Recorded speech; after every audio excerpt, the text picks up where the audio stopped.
விருதுநகர் மாவட்டம் திருவில்லிபுத்தூரில் மேற்கு தொடர்ச்சி மலையின் அடிவாரத்தில் பத்திராயிருப்பு கிராமத்தின் அருகே உள்ளது அர்ஜுனாபுரம். நல்லதங்காள் வாழ்ந்ததாக கருதப்படும் இந்த ஊரில் பச்சை பசுமை வயல்வெளிகளுக்கு மத்தியில் அமைந்துள்ளது நல்லதங்காள் திருக்கோவில்.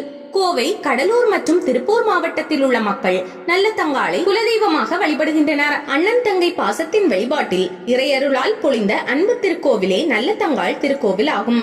தலவரலாறு: அர்ஜுனாபுரம் மற்றும் அதை சுற்றியுள்ள கிராம பகுதிகளை ராமலிங்க சேதுபதி, இந்திராணி தம்பதியினர் ஆட்சி செய்து வந்தனர்.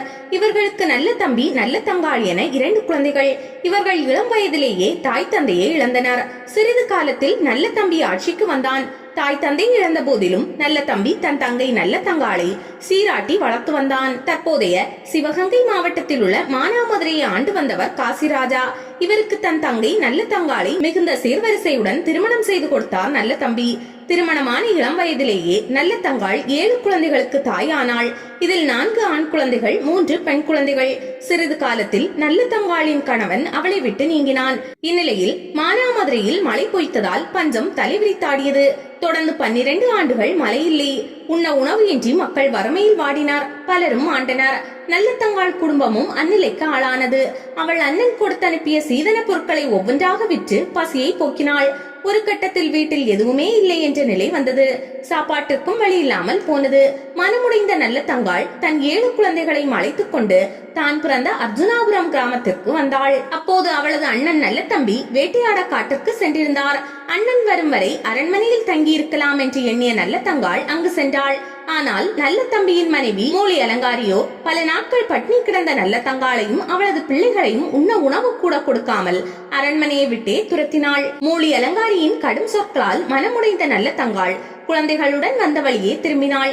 எந்த உதவியும் இல்லாமல் இப்படி பரிதாப நிலைக்கு ஆளாகிவிட்டேனே, இனி யாரை நம்பி நான் வாழப்போகிறேன்? என் பிள்ளைகள் எப்படி வாழப்போகிறார்கள் என்று பலவார யோசித்தாள். அப்போது அவளது குழந்தைகள், அம்மா பசிக்குது, ஏதாவது வாங்கி கொடுமா என்று அழ ஆரம்பித்தனர். அவளது கையிலோ பணமோ அல்லது பொருளோ எதுவும் இல்லை. குழந்தைகளின் பசியை போக்க வழி தெரியாமல் தவித்த அவளுக்கு அங்கிருந்த ஒரு பாழடைந்த கிணறு கண்ணில் பட்டது. நேராக குழந்தைகளை அழைத்துக் கொண்டு அங்கு சென்றாள். பசியால் துடித்து அழுத குழந்தைகளை ஒவ்வொன்றாக கிணற்றுக்குள் தூக்கி போட்டாள். 7 குழந்தைகளையும் கிணற்றில் தூக்கி போட்ட பிறகு தானும் அதே கிணற்றுக்குள் விழுந்து தற்கொலை செய்து கொண்டாள்.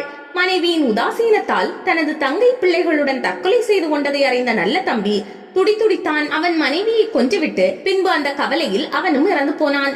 அண்ணன் தங்கை பாசத்தை கண்டு மெச்சிய சிவனும் பார்வதியும் அங்கே தோன்றினார்.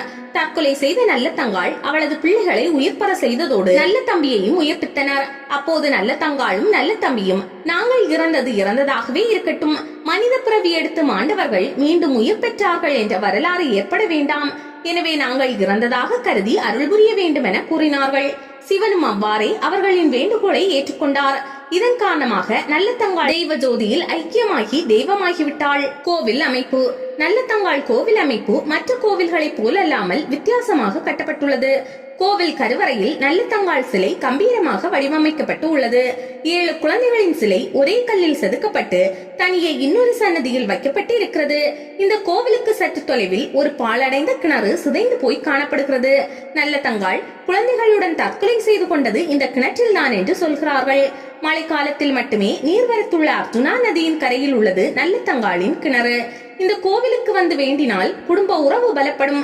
தரித்திர நிலை உள்ளவர்கள், பணம் கையில் தங்காதவர்கள் இத்தல அன்னையிடம் முறையிட்டு 8 தீபங்கள் ஏற்றி வழிபட்டால் வாழ்வில் செல்வம் பெருகும். திருமணமாகாத பெண்கள் கோவிலில் மஞ்சள் கயிறு வாங்கி கட்டினால் திருமணம் கைகூடும், வாழ்வில் நலம் ஏற்படும் என்பது இக்கோவில் பக்தர்களின் நம்பிக்கை. இங்கு ஒவ்வொரு ஆண்டும் ஆனி மாதம் பொங்கல் திருவிழா சிறப்பாக நடைபெறுகிறது. மேலும் ஒவ்வொரு ஆடி மாதமும் நடைபெறும் பொங்கல் விழாவில் நல்லதங்காளின் உறவினர் வழி தோன்றல்களாக வந்தவர்கள் மானாமதுரையிலிருந்து இங்கு வந்து விழாவில் கலந்து கொள்கின்றனர். இந்த திருவிழா 4 நாட்கள் நடைபெறுகிறது. அத்துடன் மாதந்தோறும் பௌர்ணமி பூஜையும் சிறப்பாக நடக்கிறது. ஆலயம் தினமும் காலை 6 மணி முதல் மாலை 6 மணி வரையும் பக்தர்கள் தரிசனத்திற்காக திறந்து வைக்கப்பட்டிருக்கும். அமைவிடம்: திருவில்லிபுத்தூரில் இருந்து 25 கிலோமீட்டர் தொலைவில் உள்ளது அர்ஜுனாபுரம் சிற்றூர். திருவில்லிபுத்தூர் மதுரை சாலையில் கிருஷ்ணன் கோவிலில் இருந்து மேற்கில் 10 கிலோமீட்டர் தொலைவில் உள்ளது வத்திராயிருப்பு. இந்த ஊரின் அருகில் உள்ளது அர்ஜுனாபுரம். இங்கு வயல்வெளிகளுக்கு மத்தியிலே கோவில் கொண்டுள்ளாள் நல்லதங்காள்.